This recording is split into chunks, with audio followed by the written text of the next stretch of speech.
कैसे हैं आप सभी? आई होप अच्छे होंगे, राइट। चलिए मैं गीता प्रजापति चैनल पर आपसे बच्चों स्वागत करती हूँ और आज मैं आपके लिए लेके प्रमेय 6.3। तो प्लीज ध्यान समझना बच्चों, इंपॉर्टेंट है, इसका बेसिक पॉइंट समझा रही हूँ क्योंकि हमें जो एक्सरसाइज 6.3 है उसमें इसका पूरा यूज होगा, राइट। तो आइए स्टार्ट करते हैं। हाँ, स्टार्ट करने के पहले एक बात और कहना चाहूंगी, अगर आपको वीडियो समझ में आ रहा है तो प्लीज लाइक शेयर करना मत भूलिएगा, ओके। तो आइए स्टार्ट करते हैं।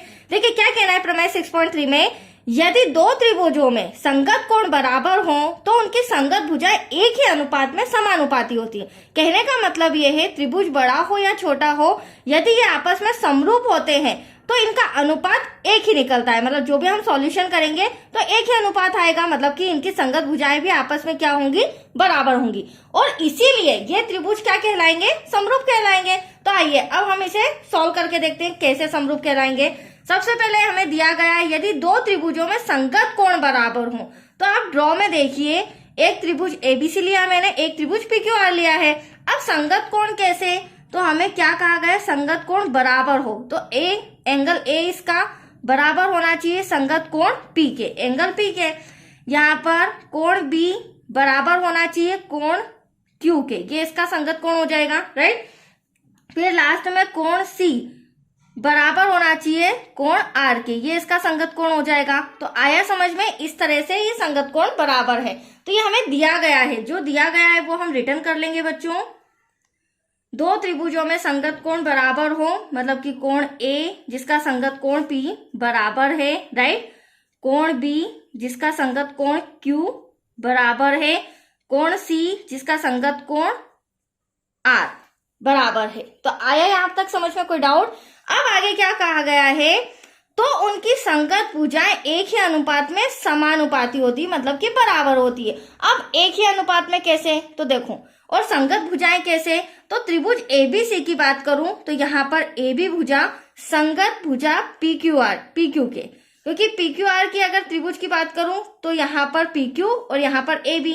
ठीक ऐसे ही त्रिभुज एबीसी में जो बीसी भुजा है वह संगत भुजा होगी क्यूआर के, ठीक वैसे ही जो एसी भुजा है वह उसकी संगत भुजा होगी पीआर। तो आया आपको समझ में? तो हमें यहाँ पर क्या लिखना पड़ेगा, संगत भुजाएं, तो उनकी संगत भुजाएं AB अपॉन में PQ बराबर है BC अपॉन में QR के, और BC अपॉन में QR बराबर है AC अपॉन में PR के। अब देखिए, मैंने इसकी संगत भुजाएं भी आपके सामने बराबर बता दी, संगत कोण भी बराबर बता दिए। तो एटलीस्ट हमारा क्वेश्चन क्या था, क्वेश्चन ये था बच्चों, यदि दो त्रिभुजों में संगत कोण आपस में बराबर हो एवं उनकी संगत भुजाएं आपस में आनुपातिक, मतलब कि एक ही अनुपात में हो, तो ये त्रिभुज, इसीलिए ये त्रिभुज क्या कहलाते हैं, समरूप कहलाते हैं। तो यहाँ पर हम कह सकते हैं त्रिभुज एबीसी समरूप है त्रिभुज पीक्यूआर के।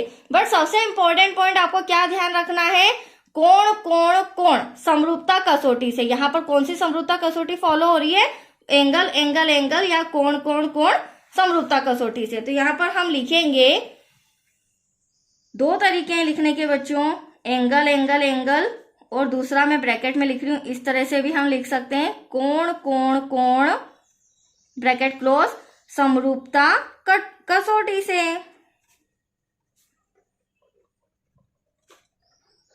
त्रिभुज एबीसी समरूप है त्रिभुज पीक्यूआर के। That's your answer. तो आया आपको समझ में? यही पॉइंट्स हमें क्लियर करना था। तो 6.3 का बेसिक मैंने समझा दिया है। नेक्स्ट वीडियो मिलेगा प्रमेय 6.4 से रिलेटेड। ओके बच्चों, थैंक यू।